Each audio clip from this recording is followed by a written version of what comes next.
systems. Thank you. Not quite sure that works. Please welcome Rachel.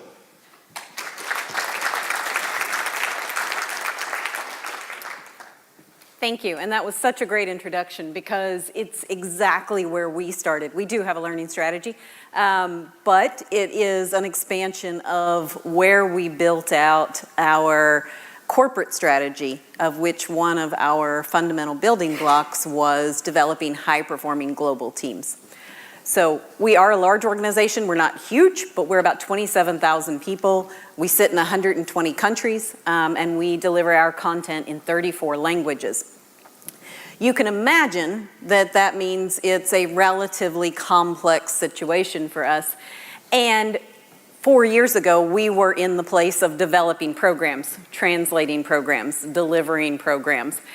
And we said, wait a minute, we really need to stop because we don't have the capacity to do that.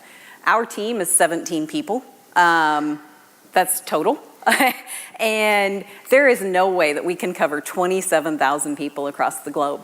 So we started from a business perspective that said we just don't have the people. We're not able to develop people effectively. And then we started looking at what we were doing. And we found out that we were teaching Stripe how to whistle, but we weren't affecting the performance of the organization. And when we realized that, we did a fundamental shift in how we approached our jobs, the way we looked at people development, the tools that we use for people development. And we moved from an everything you're ever going to need. So our headquarters is in the mountains of the Swiss Alps.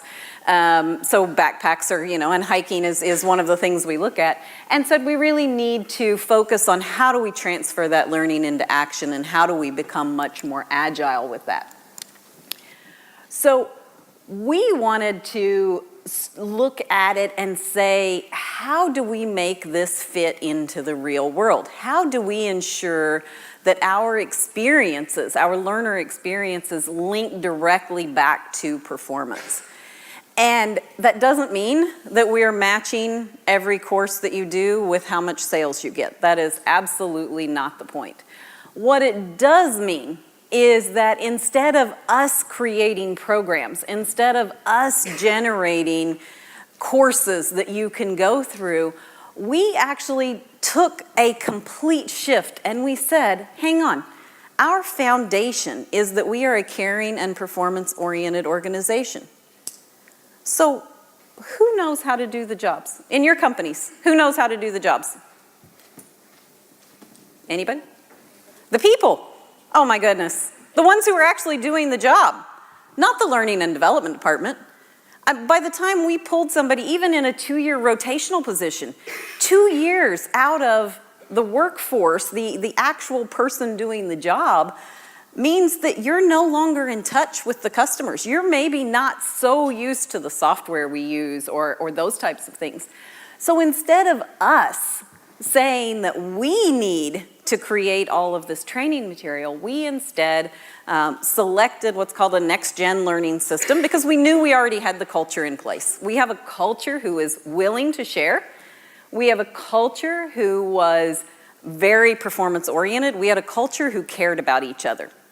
So we ended up just putting in a platform that allowed people to share their knowledge, to talk with each other, to bring things to light that maybe we couldn't get to. And of course, as I mentioned, 120 countries, 34 languages, 27,000 people. That's not necessarily an easy task. I can, however, say, we're 2 years on this journey now since we started, and we now have roughly 360 learning communities out there on the platform. 165 of those are managed by L&D teams. So 50% of those are managed by L&D teams. That doesn't mean L&D is creating the content for those. That means L&D is acting as the community manager. The L&D is in there and they're ensuring that curated content rises to the top or that topics get built. We have 167 that are completely managed by the business, by the function. Of this, we also stopped and we looked and we said, because at first we were populating content. So we were taking existing courses, sometimes we were breaking them up in bite size or working with vendors to create things to put it out there. And we knew it was going to take a little while. So we looked at 2018. In 2018, we have 47,000 individual pieces of content on the system. 38,000 of those are created by people who are not in learning and development.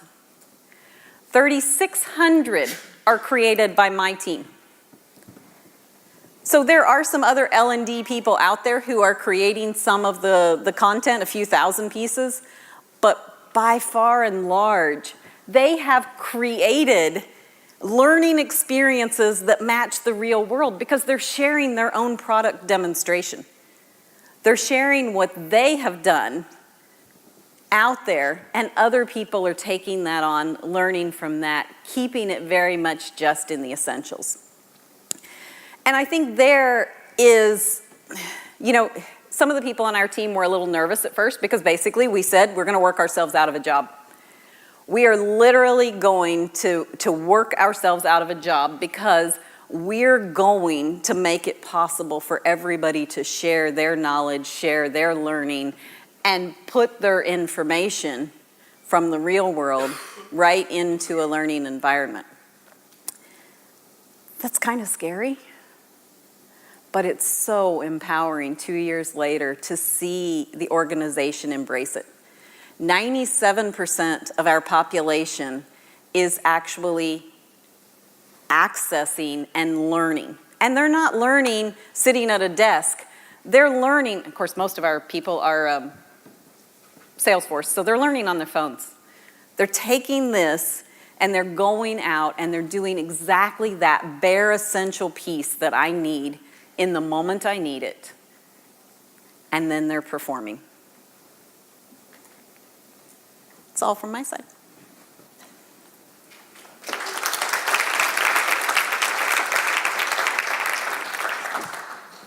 Thank you very much, Rachel. So the burning question for me then is, with all of that content being created by all of your people all around the world, how do you maintain quality? What's the governance look like for that?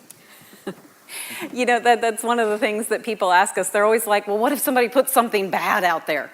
What if they put something inaccurate? So that has actually happened.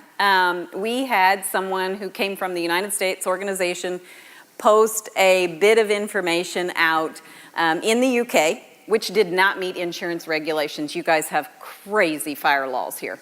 And if I have to walk through one more fire door, I may scream. But it was up for 17 seconds before another user went in and said, that doesn't apply in the UK, it doesn't meet our insurance regulations.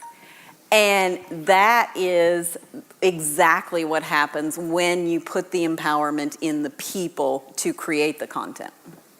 It's a great question, though. Thank you. Great answer. And I guess that's where trust and governance combine, right? So Nigel was talking about both of those two things. Trust your people. That's where the knowledge lives. Trust them to share. And hey, we're all people.